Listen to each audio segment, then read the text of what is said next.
Hey everyone, Cell here. Welcome to my first impressions of Last Epoch. I got the game just before release, didn't play it before release, didn't really want to dig in too much before all the changes from that came and the official release and whatnot. And I heard a lot about the game, watched reviews pretty recently and far in the past as well. And the reason I hadn't tried it before was there was a lot of reviews saying the game felt kind of, I guess we can sum it up as unpolished in terms of the feel. I'm not one to really complain about graphical things in the slightest. It's usually not a big concern of mine. Although I will say I do like how Last Epoch looks, even compared to something like PoE. I enjoy the graphical style and fidelity a lot more.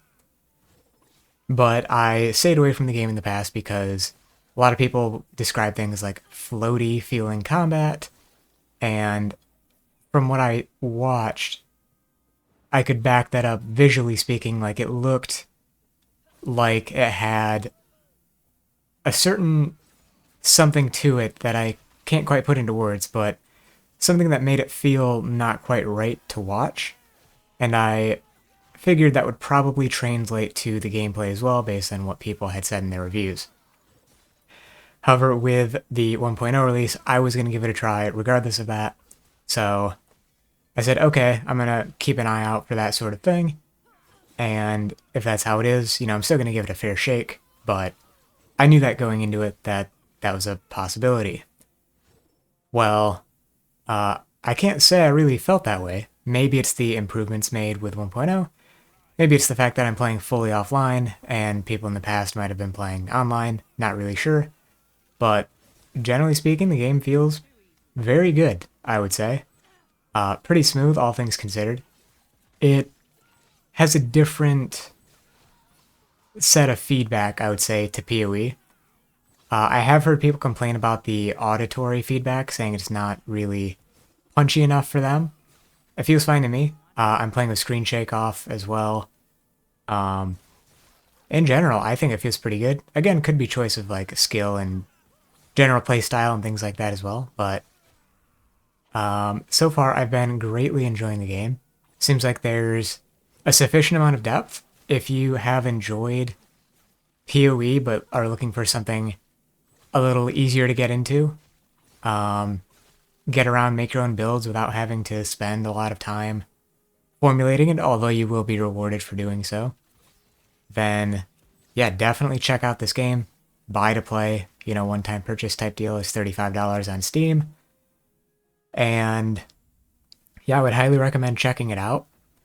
And I know I'm kind of like already rambling, but that's pretty much what I have to say about the game as far as my first impression slash review of it, so to speak. Some other points that many other people have touched on. The crafting, very good. I wasn't sure how I'd feel about the crafting early on, but I do like it quite a bit. And I would call it one of the more interesting points of the game. It's got very good itemization. I think once I get used to it, I have serious potential to like the itemization more than I do in Path of Exile, which has been my gold standard for itemization for, well, 11 years, basically.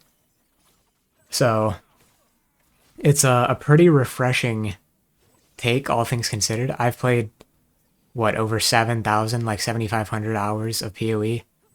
So I don't dislike PoE by any means. I've played it through every era of the game. I've played every single league to some extent, many of them to a great extent. And I can tell you that this is absolutely a competitor for a player like me. Now, I will say I have not paid attention whatsoever to the network issues people have been having with regards to like the servers and stuff because I've been playing fully offline.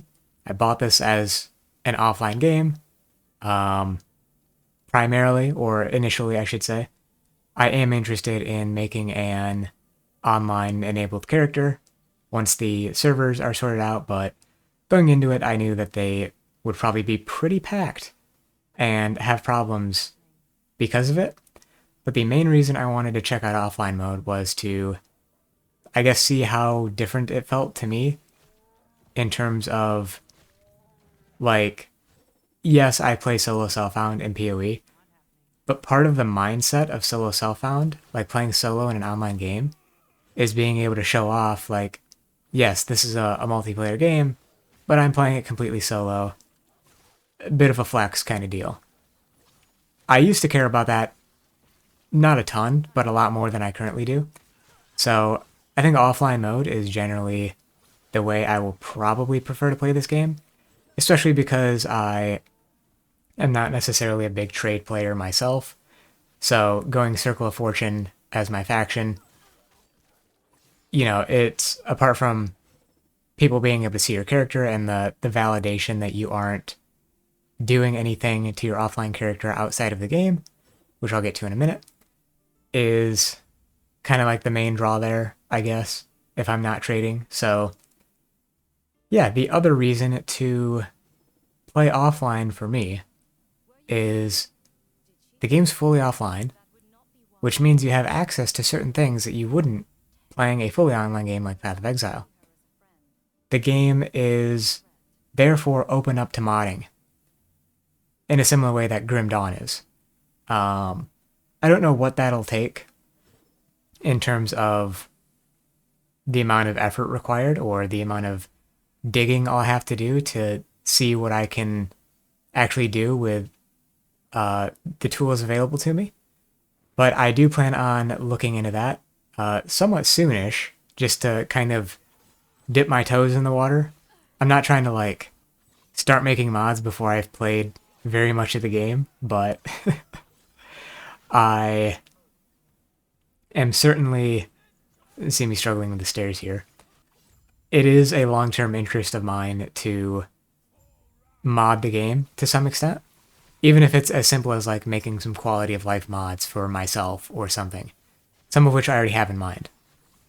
So the possibility of modding is great for me. If you don't know, I'm a software developer. That's my profession, I guess you can say. I have modded some games in the past. I've even won placed in a modding competition in the past.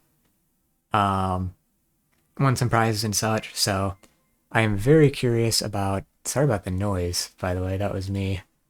I'm very curious about what the game allows you to do once I can see about jacking in with some various tools. The game's made in Unity. As far as I understand, there are a few Unity tools, or a few tools for Unity games that you can use to mod games. So again, I'm going to check that out very soon, and I'll most likely post a video on that, regardless of whether it goes horribly, fantastically, or anywhere in between. Now to circle back around to my initial thoughts on the game.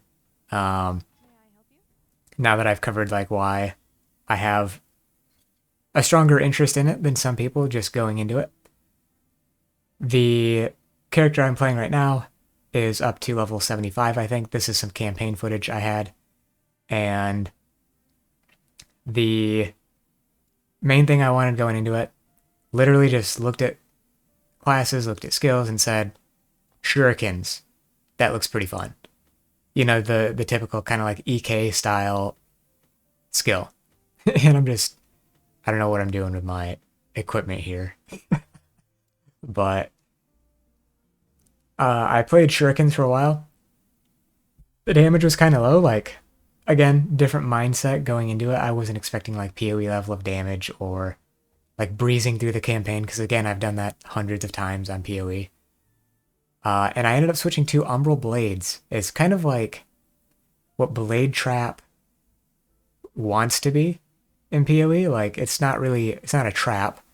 It's a thrown skill, but the way I'm playing it, you throw it, it basically tags an enemy and then blows up whenever they come near it. So it's been a pretty smooth play style. Again, a lot of the things other people have been saying I can reiterate, in that I really like the crafting, really like the itemization.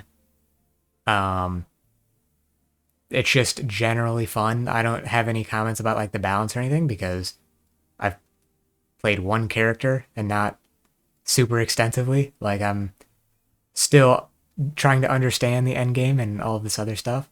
The faction system I do like. I expected to like it going into it, but it feels very good. I've discovered a couple of small bugs.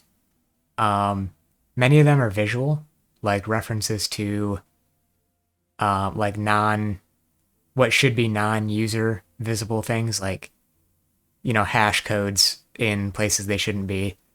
Um, I've also seen in the faction stores, so you can shift right click to buy an item in all the shops.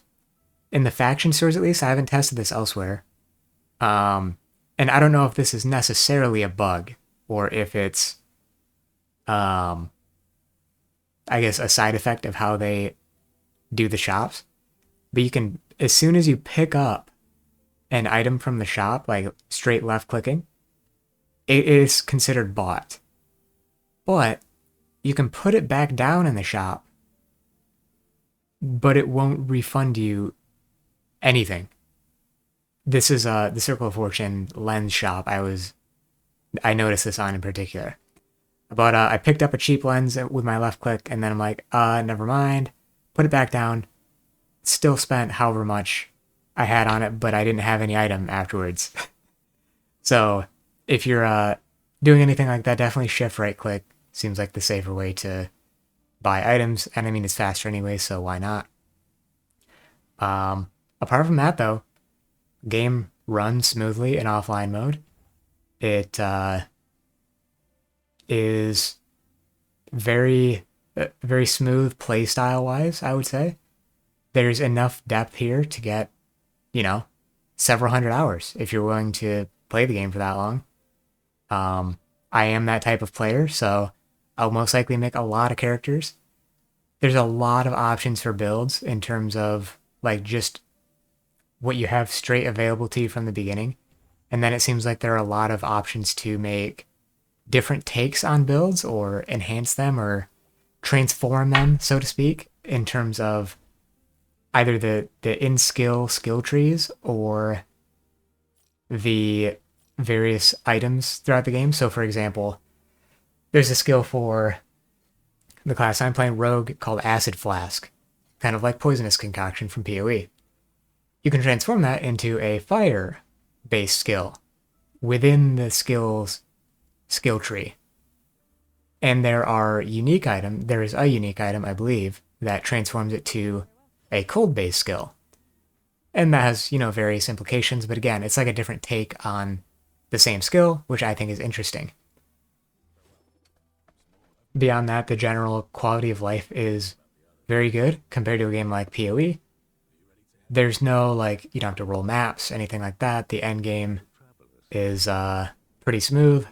Skipping ahead to some potential spoiler stuff there, the cutscene, but what was I saying? Something about skills. Oh yeah, so then you see my main bar, everything on my bar bottom middle right now is my specialized skill, which you can have 5 of.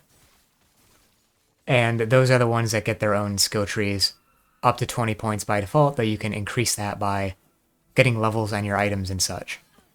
So I said I started with Shurikens, which is the skill on the R, and switched to Umbral Blades, which is my Q skill. Well, my Shuriken skill was already leveled up, and so I switched from that being my main skill to being more of a supporting skill. So I'm using Shurikens as a support skill. I switched some of my points around so that instead of throwing a bunch of Shurikens forward in a cone, now they get thrown around me and increase my defenses for the number of them I have around me. So I can cast Shuriken as like a temporary defensive buff. Now my dash skill on E, whenever I use that, it throws Shurikens at nearby enemies. But because I'm throwing them around myself as like an orbital instead of at enemies, anytime I dash, I'm getting the defensive benefits from my Shurikens. So there's a lot of cool things like that that you can figure out yourself or, follow a build guide for. And there's like, again, mixing in of items and the innate properties of a skill. And it's all pretty cool and very enjoyable. I think it's enjoyable to figure out for yourself. And I say that as somebody that normally loves like following a guide just to make sure I'm performing well because I like doing well most of the time more than many other things. But it's felt very satisfactory to make a build just like blind and figure it out. So if you are willing to check out the game and do that yourself, I wouldn't worry about how well it's going to feel necessarily.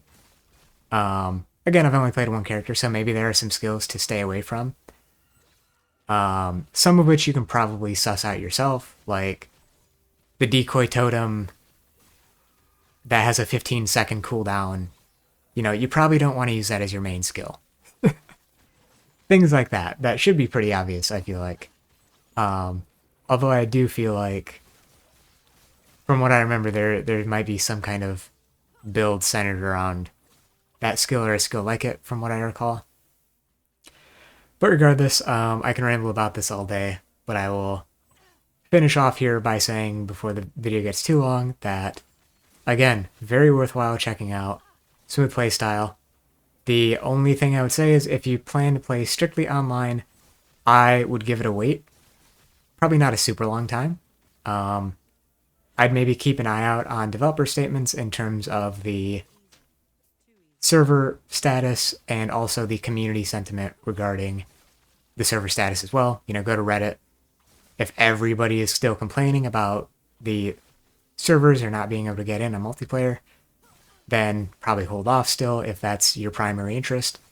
Otherwise, if you're okay with playing offline as you get into the game, or if you're going to do like a solo style, not going the merchant trading route with other players anyways, then yeah, I would definitely check out the offline version of the game because it's been a blast. And I think this is for an ARPG player or someone that's interested in checking out the genre. I think this will be a good entry point. And if you're very into it, could last you hundreds of hours or more. So yeah, gets a resounding yes, check it out for me, with a caveat if you are looking for multiplayer exclusively. Anyways, thanks for watching this fairly long ramble, and I'll catch you next time. Peace.